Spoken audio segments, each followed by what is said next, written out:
기도하겠습니다.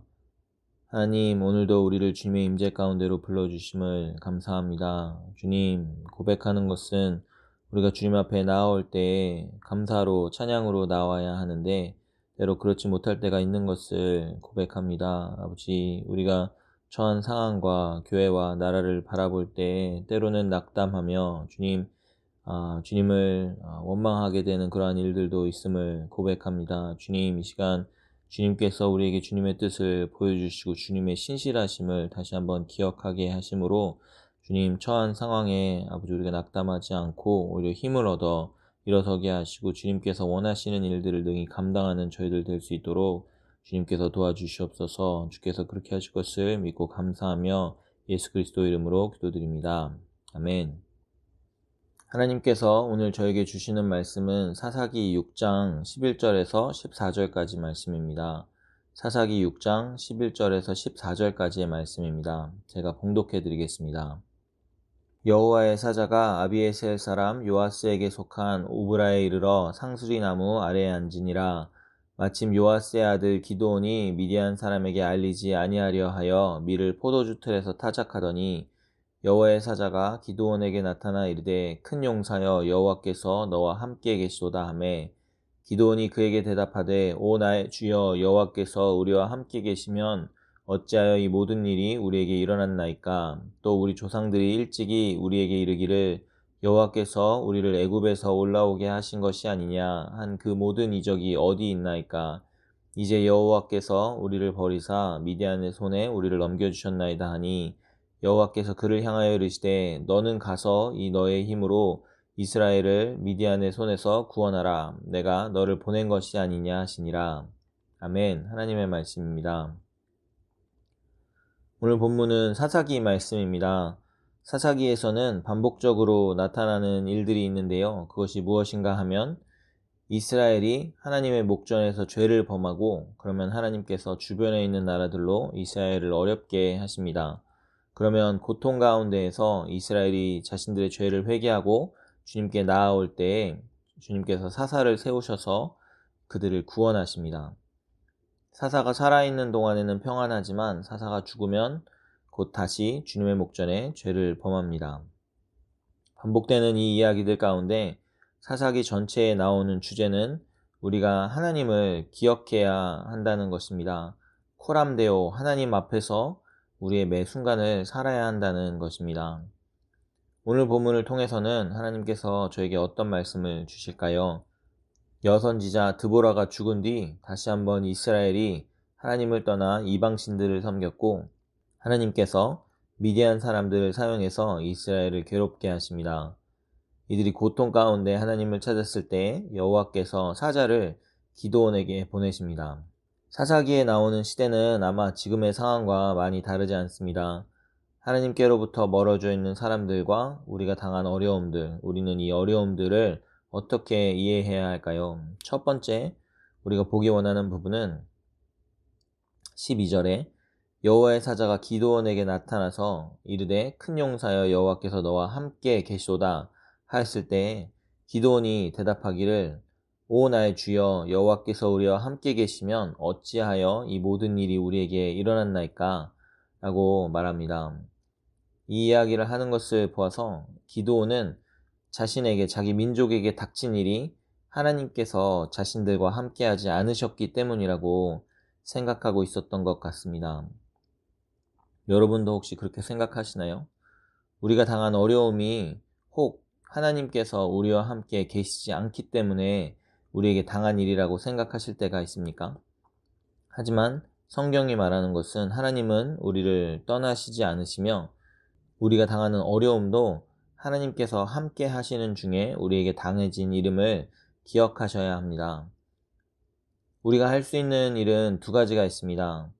혹 우리의 죄가 그러한 일들을 초래하였나 스스로 살피며 주님께 나아가는 일과 하나님의 뜻을 신뢰하며 그 안에서 일하실 하나님을 기대하는 일입니다. 하나님께서 여러분과 함께 계십니다. 이것을 기억하는 것이 가장 중요합니다.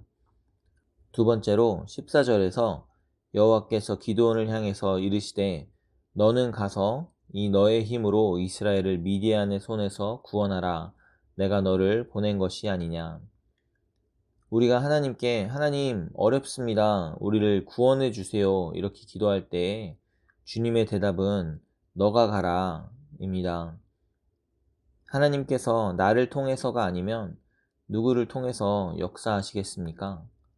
저 사람을 통해서 역사하시겠습니까? 물론 그렇습니다. 하지만 나를 제외한 모든 사람을 통해 일하시는 것이 아니라 나를 포함한 모든 사람을 통해 하나님께서는 일하시는 것입니다. 우리가 교회와 이웃의 어려움을 볼 때, 사회의 부조리와 이 시대에 만연한 악을 볼 때 그것들을 보게 하시고 우리에게 부담을 주시는 하나님을 기억해야 합니다. 하나님, 이 일을 어쩌시겠습니까? 하는 것이 아니라 주여, 내가 여기 있나이다. 나를 보내소서라고 고백하는 것입니다. 우리가 우리의 힘으로 하는 것이 아니라 우리를 보내사 사용하시는 하나님을 의지하여 나아가는 것이고, 그러할 때 주님께서 그분의 능력으로 나를 통해 일하시는 것을 경험하게 될 것입니다. 여러분은 주위 상황에 얼마나 관심 가지고 계십니까? 교회를 얼마나 생각하고 계신가요? 이 시대가 얼마나 악하고 타락해져 가고 있는지는 알고 계시죠? 누가 하나님의 일을 감당하겠습니까? 누가 하나님의 뜻에 순종하여 이 교회를 세우시겠습니까? 하나님께서 여러분들이 지금 이 시대의 상황을 보고 듣고 알게 하셨다면 하나님께서 여러분들을 보내시려고 부르시고 계신 것입니다. 사랑하는 성도 여러분, 여러분들의 삶 가운데 어려움이 있을 때에도, 우리가 사는 사회가 점점 하나님으로부터 멀어지고 있을 바로 그때에도 하나님께서는 변함없이 우리와 함께 계시며 우리를 사용하시기 위해 부르시고 계십니다. 오늘 하루의 삶 가운데 함께 하시는 하나님을 경험하고 그분의 부르심과 보내심의 소명에 응답하심으로 하나님께 영광이 되는 삶 사시기를 주님의 이름으로 축원합니다. 기도하겠습니다. 하나님, 그렇습니다. 우리는 때때로 우리 주변에 있는 어려움들을 바라보며 그것에 대해서 비판하고 또 누군가가 책임을 져야 한다라고 이야기하기 일쑤이지만, 주님, 우리와 함께 하시는 주님을 생각할 때 아버지, 그 어려움 중에 주님의 뜻을 우리가 순종하여 일어나기를 원하시며 주님을 의지하여 아버지 우리의 섬김으로 그 어려움들 가운데 주님께서 해결하시기 원하시는 것을 우리가 깨닫습니다.